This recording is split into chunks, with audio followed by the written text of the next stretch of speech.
আর বাচ্চাদের মা বাবা তো আসছেই, সাথে হচ্ছে মানে দাদু ঠাকুমা দিদা দাদুরা সবাই আসছে, ভাই বোন সবাই আসছে খেলা দেখতে। আমরাও এসেছি, মৃদু না মৃদু।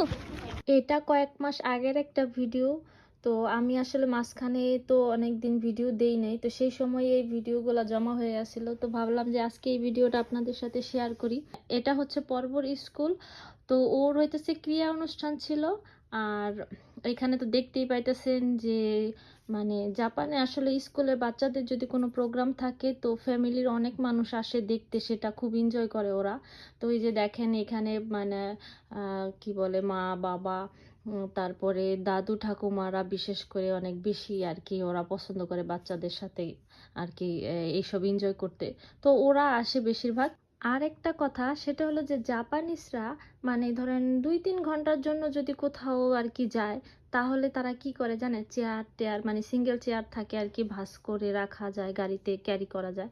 তো ওই টাইপের চেয়ার, তারপরে বসার জন্য সিট, তারপরে কিছু হালকা খাবার টাবার, ড্রিঙ্কস মানে জলের আর কি বোতল বা কোনো জুস টুসেরই, এগুলা সব নিয়ে আসে। তারা বসে বসে খেলা দেখে, এনজয় করে, তো খাওয়া দাওয়া করে এই টাইপের। তো আজকেও দেখলাম এরকম মানে নিয়ে আসছে অনেকের।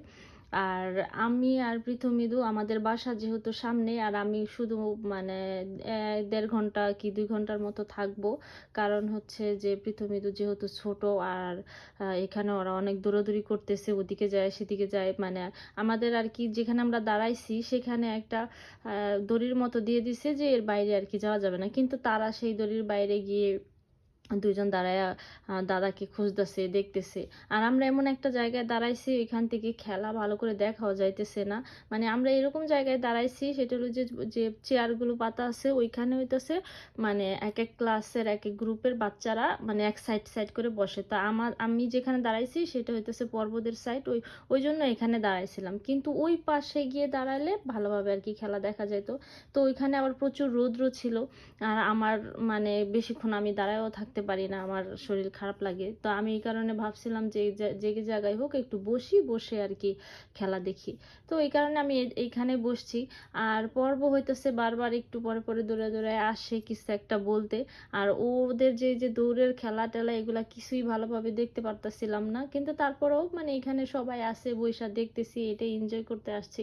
এই যে যে আমি আসছি আজকে এখানে এখানে কিন্তু আমি নাও আসতে পারতাম ইচ্ছা করলে, মানে আমার যদি মনে হতো যে না শুধু শুধু কিসের জন্য যাব, নাও আসতে পারতাম, কারণ এই যে ওদের যে মানে খেলাটা হচ্ছে এটা কিন্তু সেরকম কোনো খেলা না যে মানে ফার্স্ট প্রাইজ সেকেন্ড প্রাইজ এগুলা দেওয়া হবে, ওইরকম কিন্তু কোনো ব্যাপার নাই, শুধু সবাই পার্টিসিপেট করবে, তার মধ্যে কেউ ফার্স্ট হবে সেকেন্ড হবে বা কেউ কিছুই হবে না, মানে কিন্তু পুরস্কার যে দেওয়া হবে সেরকম না কিন্তু। তো এই যে এখানে আমি আসছি যে ও মানে ও সবার বাবা মা যাবে, তো পর্ব যদি দেখে ওর বাসা থেকে কেউ যায় না তখন তো ওর খারাপ লাগবে, যদিও আমার শরীর বেশি ভালো ছিল না, কিন্তু তারপরেও আমি গেছি, কারণ হচ্ছে মানে ওর যাতে খারাপ না লাগে যে আমার মা কেন আসেনি। এর আগে আমি একবার পর্বর ক্লাস দেখতে গেছিলাম, যে ক্লাসে ও কি করে সেগুলো আর কি প্যারেন্টসদেরকে দেখতে যেতে বলছিল। তো সেই সময় দেখলাম যে একটা মেয়ে খুব কান্না করতেছিল, কারণ ওর মা বা বাবা কেউ যায়নি। তো এই মানে তখন মনে হলো যে ইসরে ওর কেউ আসেনি, ওর মনটা কত খারাপ হয়েছে, তো আমি যদি এখন না আসতাম তাহলে পরপরও নিশ্চয়ই মন খারাপ হইতো। তো সেই সব ভেবেই আর কি আসা। যাই হোক, তো আজকের ভিডিও কেমন লাগলো, সবাই ভালো থাকবেন, সুস্থ থাকবেন, বাই বাই, টাটা, সায়োনারা।